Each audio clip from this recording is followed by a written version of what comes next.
मां वधीक पढ़ण नथी चाहियां। ही उहो जुमिलो हो जेको 20 वरहनि जी मेडिकल शागिर्दियाणी फ़हमीदा लगारी पंहिंजे मौत खां हिकु ॾींहुं अॻु पंहिंजे घर भातियुनि खे चयो। हिकु ज़हीन शागिर्दियाणी डॉक्टर बणिजण जो ख़्वाबु ऐं पोइ हिकु अहिड़ो वाक़ियो जे न रुॻो सिंध पर सॼे मुल्क में मेडिकल तालीमी इदारनि जे माहौल, हिरासमेंट ख़िलाफ़ निज़ाम ऐं शागिर्दनि जी ज़हनी सिहत सां लाॻापियल अहम सवाल उथारे छॾिया। फ़हमीदा लगारी जी मौत जी 17 सुफ़्हनि ते मुश्तमिल जांच रिपोर्ट में मीरपुर ख़ास जे मोहम्मदी मेडिकल कॉलेज, इब्ने सीना यूनिवर्सिटी जे शागिर्दियाणी फ़हमीदा लगारी जी मौत जे पस मंज़र जो जाइज़ो वरितो वियो आहे। ही रिपोर्ट छा ॿुधाए थी? उन जी रोशनी में कहिड़ा सवाल जनम वठनि था? अचो जाइज़ो वठूं था। मां या फ़हमीदा रियाज़ ऐं तव्हां ॾिसी रहिया आहियो WTN न्यूज़। फ़हमीदा लगारी ज़िले मीरपुर ख़ास सां ताल्लुक़ रखंदड़ 3rd ईयर MBBS जी शागिर्दियाणी हुई। पुलिस जी जांच रिपोर्ट मुताबिक़ हू तालीमी लिहाज़ खां निमाया शागिर्दियाणियुनि में शुमार थींदी हुई। संदसि ख़ानदान जूं साणसि वॾियूं उमीदूं वाबस्ता आहियूं। 8 अप्रैल 2026 ते घर मां संदसि गोली लॻल लाश हथ आयो। शुरूआती तौर ते घर भातिल इल्ज़ाम हयो त यूनिवर्सिटी जा कुझु शागिर्द ऐं हिकु उस्ताद खेसि हिरासा कंदा हुआ, ज़हनी दबाव जो शिकार बणाईंदा हुआ ऐं तालीमी नतीजा मुतासिर करण जूं बि धमकियूं ॾींदा हुआ। जांच रिपोर्ट मूजिबि फ़हमीदा जे 2 क्लास फेलोज़ अब्दुल्ला ऐं अब्दुल रहमान ख़िलाफ़ ब्लैकमेलिंग जा इल्ज़ाम साबित न थी सघिया।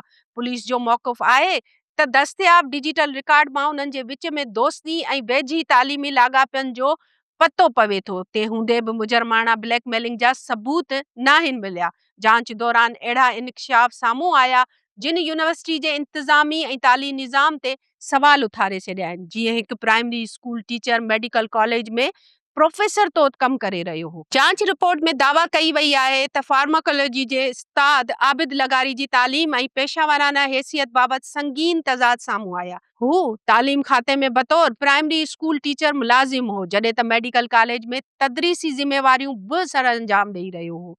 लाॻापियल उस्ताद खे बतौर प्रोफेसर लॻभॻि 40,000 रुपया माहवार अदा कया पिया विया।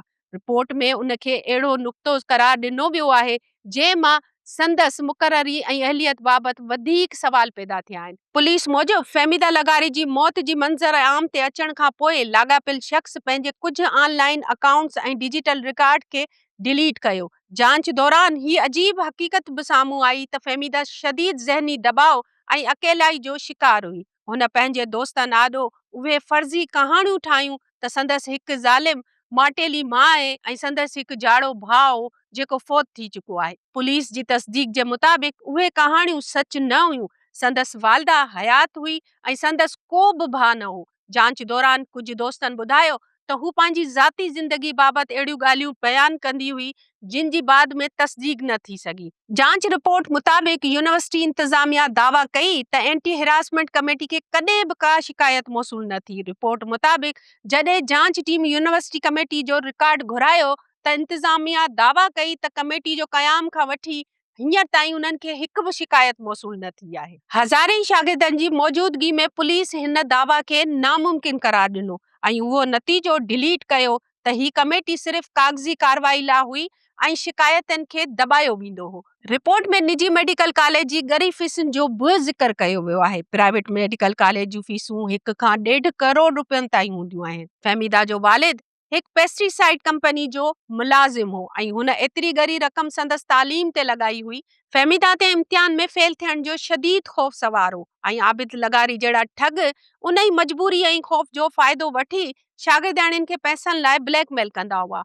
जांच टीम जे हिकु मेंबर इख़्तिलाफ़ कंदे मौक़िफ़ इख्तियार कयो त दस्तयाब शाहिदनि जे बुनियाद ते कुझु इल्ज़ामनि खे मुख़्तलिफ़ अंदाज़ में ॾिसणु घुरिजे। रिपोर्ट में कुझु माण्हुनि ख़िलाफ़ धोखेबाज़ी, मुबैना हिरासगी, भताखोरी, शाहिदूं ज़ाया करण ऐं ॿियनि कलमनि तहत कार्रवाई जी सिफ़ारिश कई वई आहे। रिपोर्ट मुताबिक़ ही मामलो रुॻो हिकु शागिर्दियाणी जी आपघात ताईं महदूद न आहे, पर हुन में मुबैना हिरासगी, इदारियाती ख़ामियूं, तालीमी दबाव ऐं इंतिज़ामी निगरानी जी फुक़दान जहिड़ा केतिरा ई पहलू साम्हूं आया आहिनि।